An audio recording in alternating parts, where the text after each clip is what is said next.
Bonjour à toutes et à tous et bienvenue dans Actuel. Au sommaire de cette édition, en Russie, le Parlement envisage de dépénaliser les violences domestiques, notamment les violences conjugales. Pourquoi ce retour en arrière? Quelles conséquences? Enquête de notre correspondante à Moscou. Au Vietnam, elles ont souvent deux activités professionnelles et sont les piliers de la famille. Et pourtant, les femmes sont considérées comme inférieures aux hommes. Mais combien de temps encore? Allons-nous assister au réveil des femmes du dragon? À découvrir dans un web documentaire. Mais pour commencer, direction Moscou, où a eu lieu un rétropédalage surprenant. 6 mois après avoir durci la loi sur les violences domestiques, la Douma veut désormais les dépénaliser. Une initiative qui suscite beaucoup d'interrogations et de critiques. Reportage d'Elena Volochine. Vouloir préserver la famille, c'est ainsi que les législateurs russes expliquent leur proposition de loi. L'été dernier, la Douma rendait les violences domestiques passibles de 2 ans de prison, inadmissibles pour les conservateurs qui estiment que les parents doivent pouvoir administrer une correction à leurs enfants.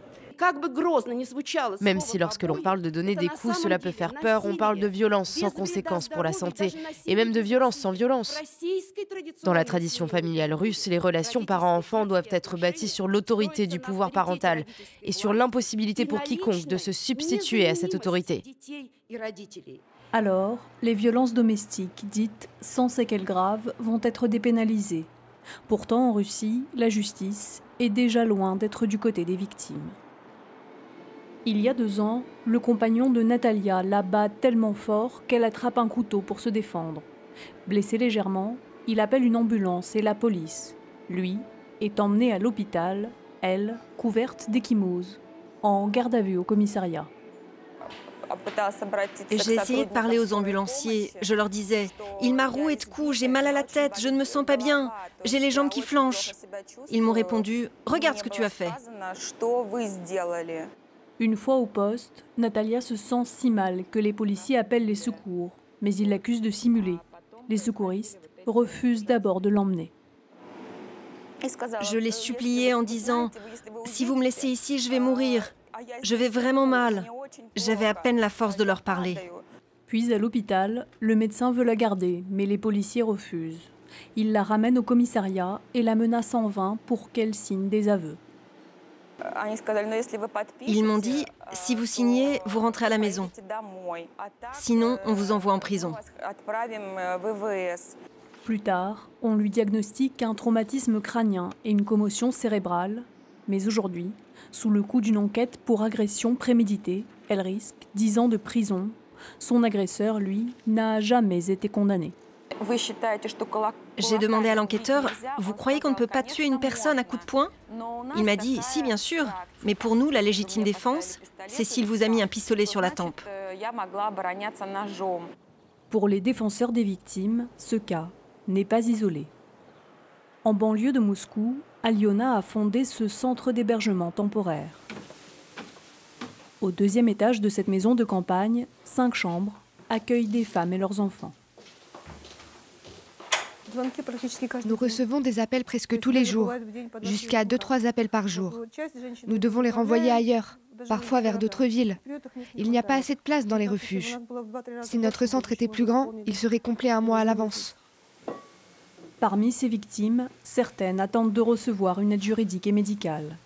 Elles aussi se heurtent à l'inertie des autorités.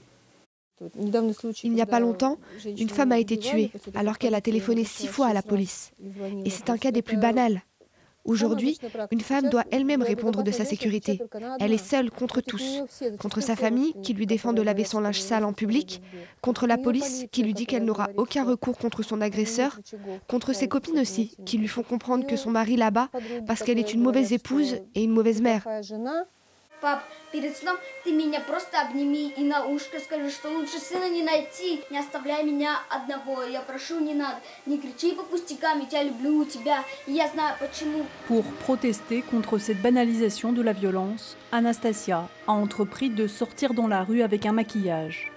Une action isolée qui passe presque inaperçue. Dans notre société, la violence envers les femmes, comme la violence tout court, c'est la norme. Nous vivons dans une société ultra militarisée, où il est bien plus honteux d'avoir été battu que de battre quelqu'un.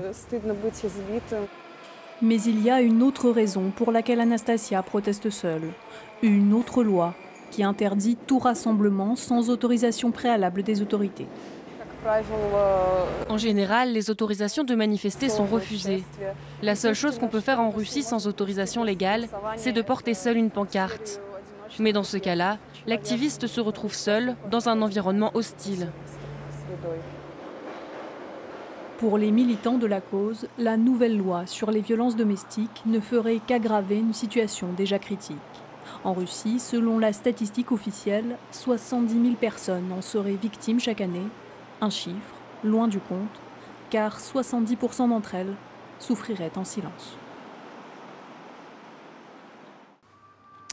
Intéressons-nous à présent au Vietnam où les femmes et surtout les filles sont encore souvent considérées comme moins importantes que les garçons. Mais dans cette société marquée par les valeurs confucéennes, les lignes bougent comme on peut le constater dans un web documentaire intitulé « Les voix de l'entre-deux ». Marie Asselin, bonjour. Bonjour. Vous êtes la co-auteure de ce web documentaire. On va en parler, on va parler de ce projet. Mais d'abord, je vous propose d'en regarder un extrait. Les femmes vietnamiennes ont toujours été actives et respectées dans leur action. Actives dans la production, actives dans la gestion familiale. Si on regarde dans la vie quotidienne des Vietnamiens, on ne voit que les femmes. And you know, that's almost special in the Vietnamese when for business lady are the lady, special small business. Small business, almost a lady, not man. Hein? Moi, depuis que je suis sortie de l'école, je pensais qu'un jour, j'aurais une petite entreprise. Il faut qu'on soit indépendante. Pour moi, indépendante pour une femme, c'est très important. I'm young and I can say I'm happy to be how I am now, to make the business go very well. I feel it's very successful for me and I'm happy. Marie Asselin, alors vous avez sillonné le Vietnam pendant plusieurs semaines, fait des dizaines d'interviews avec des femmes. Le Vietnam, c'est un peu complexe parce qu'il y a à la fois la tradition confucéenne, il y a aussi un passé matrilinéaire et l'héritage communiste. Finalement, la situation des femmes est comment là-bas ? La situation est un petit peu la même que l'on peut la trouver un peu partout dans le monde, à savoir les femmes sont cantonnées dans un rôle de mère, de femme au foyer et de prise en charge de la cellule familiale.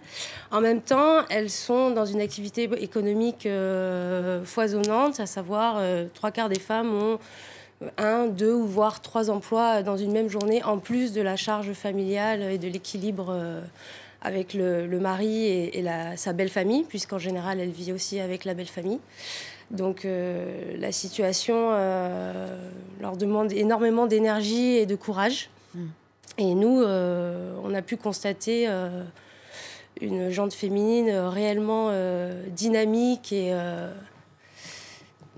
et investie, dynamique et investie, voilà. Certainement. Est-ce que dans la jeune génération, les femmes revendiquent quand même un peu plus de, disons, tranquillité ou enfin, l'égalité théorique est acquise, mais elles en font un peu plus que les autres. Est-ce qu'elles se disent non, moi je ne veux pas suivre le modèle classique, familial qu'on m'impose ? Dans la partie des jeunes femmes qu'on a pu rencontrer, puisqu'on a rencontré des femmes de tout âge et de toute génération, celles qui avaient plus ou moins 30 ans nous disaient que leur manière à elles de pouvoir résister un petit peu à cette oppression, c'était de ne pas se marier et de ne pas fonder de famille. Et du coup, elles gardaient leur indépendance. Après, comme vous l'avez précisé, il y a le confucianisme est très présent. Donc la cellule familiale est très importante et une femme n'est pas un individu, elle fait partie d'un maillon, donc elle a un rôle à jouer. Si cette jeune fille décide de ne pas se marier, la meilleure chose qu'elle ait à faire, c'est partir à l'étranger, faire des études pour ne pas mettre sa famille dans une situation délicate au vu des voisins et du voisinage. Donc ça, c'est pour le célibat. Quand on voit votre web documentaire, vous parlez aussi de cette société matrilinéaire, mais avant l'invasion chinoise, c'est-à-dire ça remonte quoi au XIe siècle, oui, quasiment. Alors c'est quoi les restes de cette tradition ? Les restes de cette tradition, c'est que les femmes ont un rôle spécifique et très reconnu. Elles sont en charge de la famille, mais là-bas, la famille étant quelque chose de très très fondamentales. Leur rôle n'est pas sous-estimé. Et être matrilinéaire à l'époque dans le sud du Vietnam voulait dire que c'était les femmes qui transmettaient la lignée et non pas les hommes comme ça se fait dans la plupart des cas. D'ailleurs, nous avons pu rencontrer une ethnie, les Djarai, qui est plus ou moins dans le sud, centre-sud, qui elle a gardé cette tradition matrilinéaire et elle est présente dans le webdoc où on a pu partager 3 jours avec eux. Aujourd'hui, est-ce qu'une jeune femme est l'égale d'un jeune homme au Vietnam? Alors, parce que le gouvernement s'est lancé dans un plan pour l'égalité homme-femme. Officiellement, l'égalité existe, mais est-ce qu'elle est réelle dans la considération des jeunes femmes? Elle n'est pas réelle, ça c'est une évidence. Ensuite, il faut quand même prendre en compte la modernité, donc tout ce qui va être moyen de communication, ouverture sur le monde, qui joue énormément dans la condition des Vietnamiens et de toute la société. Donc les femmes sont un petit peu plus... sont moins regardées dans ce qu'elles vont faire et plus soutenues dans leurs études, mais elles restent cantonnées à un rôle inférieur aux hommes. Un rôle inférieur aux hommes. Est-ce que ça va changer, vous pensez, dans les années qui viennent? C'est amené à changer puisqu'elles représentent la moitié de la force de travail du pays et qu'elles demandent à être respectées maintenant. Merci beaucoup Marie Asselin de nous avoir éclairé sur la situation des femmes au Vietnam. Je rappelle le titre de votre web documentaire Les Voix de l'entre-deux qui va commencer à circuler, en tout cas vous l'espérez, dans les festivals. Voilà, et pour finir, je vous propose de continuer sur le Vietnam avec ces quelques images d'un court-métrage d'animation présélectionné aux Oscars. Il s'appelle Sous tes doigts de Marie-Christine Courtès. Il raconte le destin de 3 générations de femmes entre le Vietnam et la France et va donc peut-être recevoir un prix à Hollywood. Voilà, c'est la fin de cette émission. Vous pouvez continuer à suivre Actuel sur les réseaux sociaux. Merci à toutes et à tous d'avoir été avec nous, y compris à Hanoï et à Ho Chi Minh. Et à très vite sur la toile.